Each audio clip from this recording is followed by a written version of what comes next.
빨리 보도해야 되는 상황인데 그렇지 못했다. 라고 답변을 했죠, 제가. 네, 굉장히 중요한 말을 지금 하셨죠. 네. 그때 저 테이프가 작성된 시기는 2002년이죠, 보니까. 네. 2002년에 했던 것이 이제 3년 가까이 되어서 제 테이프가 공개된 거지 않습니까? 역사를 좀 얘기해야 될 것 같아요.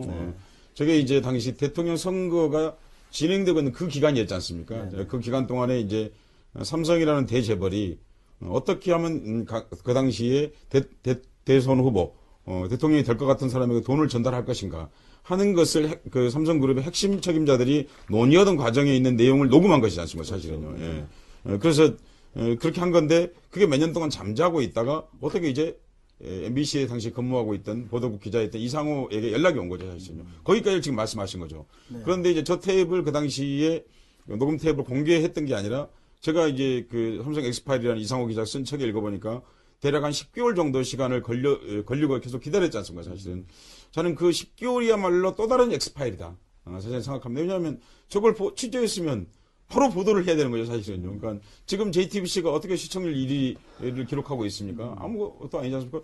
그 무슨 그 타블렛 PC? 하나, 그거 오니까 바로 보도를 해서 이 온라인 탄핵 국면 이런 것들을 만들었다고 볼 수는 없지만 그런 진실을 알리는데 크게 기여해 있지 않습니까? 그렇죠. 예. 근데 지금 그 당시에 그걸 가져왔을 때 왜 10개월을 기다려야 했는지 그 엑스파일도 사실은 공개되는 게 진짜 중요하다는 생각이 듭니다. 사실 그 내용이 뭐 저희가 책 선전하는 건 아닌데요.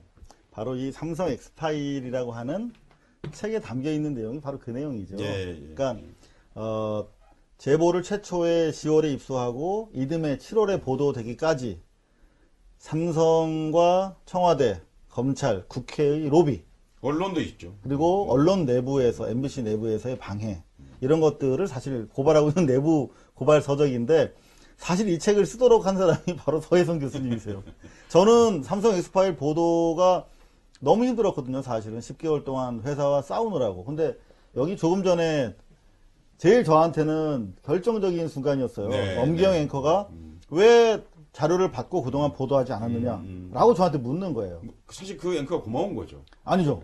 원래는 회사에서 너희들이 반대하지 않았느냐, 최문순 사장이랑 보도국장이랑 도망다니고 보도 못하게 하지 않았느냐, MBC는 공정방송의 적이다라고 사실 고발을 했었어야 돼요, 저 때. 예. 근데 저한테 팩트 확인하느라고 못했다라고 대신 거짓말을 해주도록 요구하는 순간이었어요. 일단 사실 제가 제일 힘들었던 것은 그 회사 내부와 뭐 청와대, 사실 뭐 저도 참여정부를 최초에 지지해서 노무현이라고 하는 인물을 알리고 노무현 정권 마지막까지 이른바 기자실 폐쇄하자고 할 때 모든 기자가 반대할 때 저 유일하게 국정TV인가 나가서 지지했던 사람이에요. 국정홍보TV요. 국정홍보 KTV인가 나가가지고 뭐 기자실 없애는 문제에 대해서도 제가 인터뷰를 하고 그랬어요. 동의하는 차원에서. 네네. 그런데 유일하게 제가 고통받았던 문제, 참여정부에서 삼성 엑스파일 보도를 막았던 문제, 그리고 당시 한나라당과 민주당이 특검을 요구했단 말이에요. 네. 근데 사실 저로서는 이 얘기를 하기가 대단히 고통스러운데 그때 저는 특검을 간절히 바랬습니다. 저는 목숨을 걸고 보도를 했고 삼성 엑스파일 보도까지만 제 인생의 플랜이 있었어요. 그 이후는 삶을 어떻게 살아갈 것인가에 대한, 살 것인가 말 것인가에 대한 플랜조차 없었어요. 근데 바로 그 며칠 뒤에 노무현 대통령께서 이거는 뇌물보다는 도청이 더 중요한 문제라고 생각한다고 말씀하시면서 수사 기류가 좀 바뀌었고, 이걸 받아가지고 황교안 당시 서울지검 2차장이 도청 쪽으로 몰아갔고 결국은 수사를 하지 않았죠. 그래서 한나라당과 민주당 쪽에서 오히려 특검을 요구했을 때 아직 시기상조다라며 검찰 수사를 지켜보자고 하신 분이 당시 문재인 문정수석이셨어요. 저는 문재인 수석님 지금도 인격적으로 너무 좋아하고 여러분들과 함께 팬입니다. 그런데 팩트는 분명히 우리가 알고 있어야 향후 대선 과정에서 다가올